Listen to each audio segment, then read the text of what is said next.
This is a video on the weekly Torah portion. If you haven't clicked subscribe yet, now's the time. Let's go.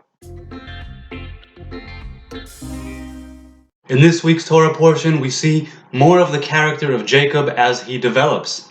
Where does he go after he leaves his parents' house? He goes to his uncle Lavan. Jacob marries 4 women, 2 sisters, and 2 handmaids. He has 11 sons and a daughter. Benjamin is born later on. What is it exactly that Jacob did differently than the other 2 patriarchs, Abraham and Isaac, that allowed him to bring forth the 12 tribes, the people of Israel? First of all, Jacob is a man. He is a man who negotiates. He's a man who gets angry.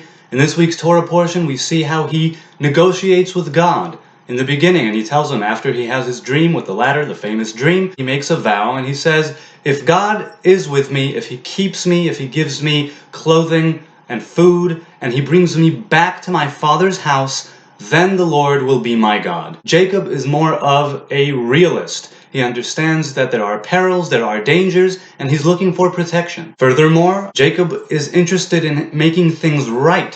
When Lavan gives him his older daughter, Leah, instead of Rachel, he says, why did you cheat me? And later on, 20 years later, when Jacob leaves, Lavan accuses him of running away without saying goodbye, without letting him say goodbye to his daughters. And Jacob, he doesn't lose it, but he goes off. And he tells him off, exactly. He tells him, for 20 years I worked for you. I was a good worker. You cheated me every step of the way. Jacob gets angry. Eventually they reconcile. They come to a kind of understanding where Lavan is on one side and Jacob is on the other side.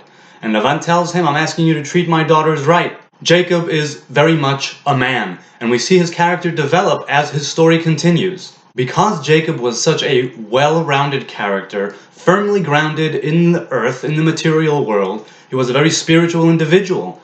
He studied for many years with different people, but at the time when things had to be done, he did it. He negotiates with God, he gets angry at people who cheat him. He is an actual living human being, and we can see that as his story goes on. Those were a few words on the weekly Torah portion. If you enjoyed it, please like, comment, subscribe. I'll see you later.